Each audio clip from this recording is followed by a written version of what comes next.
What's up? It's Andy Grammer with Jag. Hi, this is Carly Rae Jepsen, and you're listening to Jag. Hey everybody, it's Joe Jonas hanging with Jag.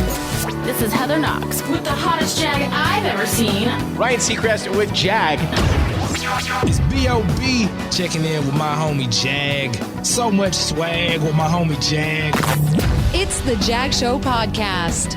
Welcome in. I am John Jagay. It's no secret that where you record your podcast is almost as important as how you record it. Generally speaking, you want to avoid rooms with high ceilings and hard, flat, echoey surfaces. That's why a living room, bedroom, closet, even your car are much better than places like a kitchen or a bathroom. But your mindset is also important too. I recorded last week's podcast in my office because I was doing video and the lighting was better. But when I went back and I watched and listened to the video, my energy was down.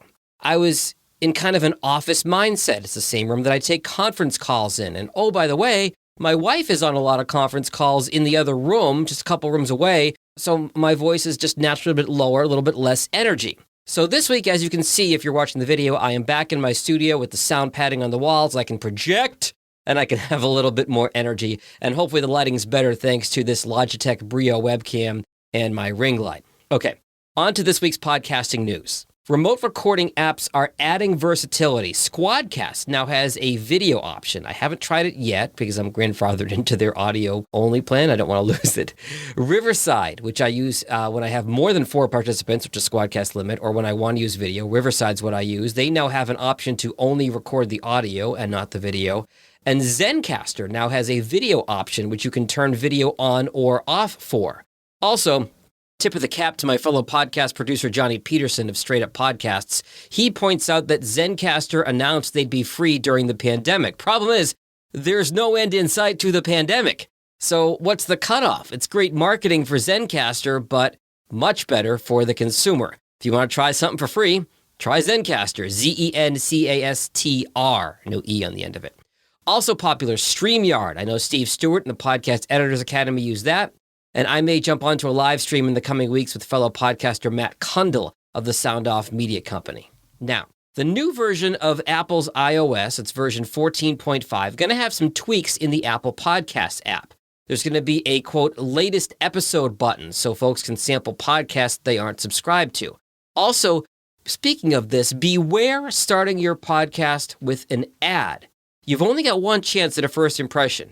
Now, the ads at the front are going to work for some, like Joe Rogan, but it may not be the best idea if you're trying to bring in new subscribers who don't know who you are. This information courtesy of Libsyn's The Feed podcast. You link to that in the show notes. Some big news on podcasting conventions. The in-person version of Podfest Expo, originally scheduled for Orlando, has been postponed. Rescheduled dates are TBA. As of right now, Podcast Movement 2021 still scheduled for Nashville first week in August. I am planning on attending at least as of the time of this recording. Podcast Movement has also released their 2022 schedule, with Podcast Evolutions happening in Los Angeles, March 22nd through 26th next year, and Podcast Movement returning to Dallas after postponing their 2020 Dallas event. Rescheduled one will be August 23rd through 26th next year, 2022, in Dallas. Told you last week about the release of the biggest annual study in podcasting, the 2021 Infinite Dial study from Edison Research. That is linked in the show notes. Some additional takeaways.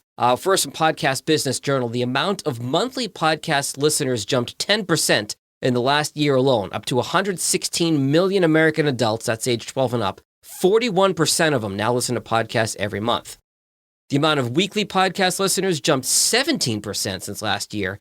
80 million of us listen to podcasts weekly. And the percentage of audio listening, overall audio listening dedicated to podcasts, that has tripled since 2014.